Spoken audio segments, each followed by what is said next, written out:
அப்பவும் இப்பவும் எப்பவும் சென்னை அதிரடி கலெக்ஷன் சரவெடி செலிப்ரேஷன்.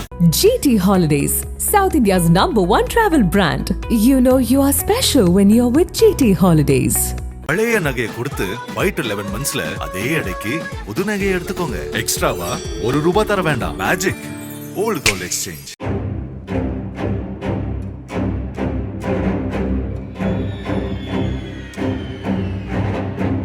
பீகார் சட்டமன்ற தேர்தல் இன்னும் 2 மாதத்தில் நடைபெற உள்ள நிலையில் அரசியல் களம் சூடுபிடித்துள்ளது.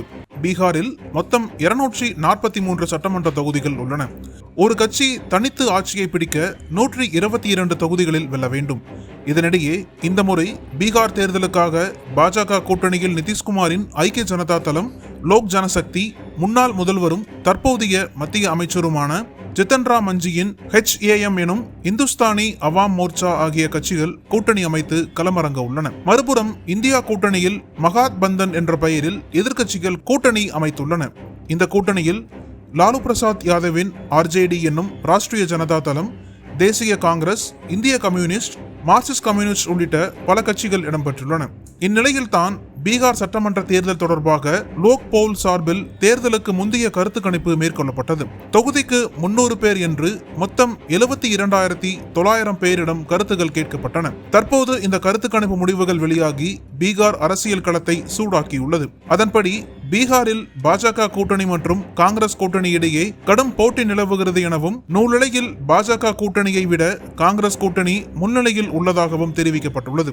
இந்த கருத்து கணிப்பின்படி பாஜக தலைமையிலான NDA எனும் தேசிய ஜனநாயக கூட்டணி 38% முதல் 41% ஓட்டுகளை பெற்று 105 முதல் 114 தொகுதிகளில் வெல்லும் என்று தெரிவிக்கப்பட்டுள்ளது. அதேவேளையில் காங்கிரஸ் உள்ளிட்ட எதிர்க்கட்சிகளின் கூட்டணி 39% முதல் 42% ஓட்டுகளை பெற்று 118 முதல் 126 தொகுதிகளை கைப்பற்றலாம் என்று தெரிவிக்கப்பட்டுள்ளது. அதேவேளையில் மற்றவர்கள் 12 முதல் 16% ஓட்டுகளுடன் 2 முதல் 5 தொகுதிகளை பிடிக்கலாம் என தெரிய வந்துள்ளது. இடதுசாரி கட்சிகள் மற்றும் மற்ற கட்சிகளுக்கு மொத்தம் 13 இடங்கள் கிடைக்க வாய்ப்புள்ளது.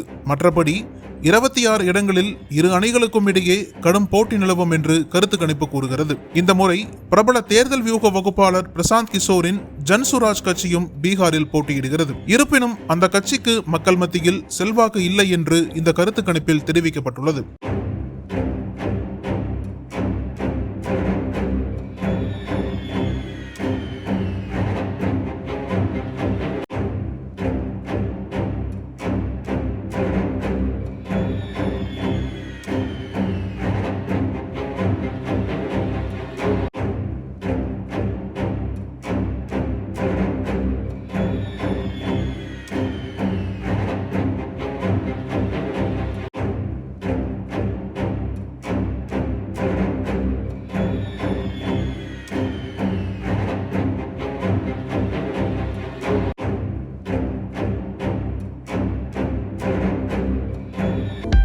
அனல் பறக்கும் செய்திகளை அப்டேட் செய்து கொள்ள நக்கீரன் களத்தை இப்பவே சப்ஸ்கிரைப் பண்ணுங்க.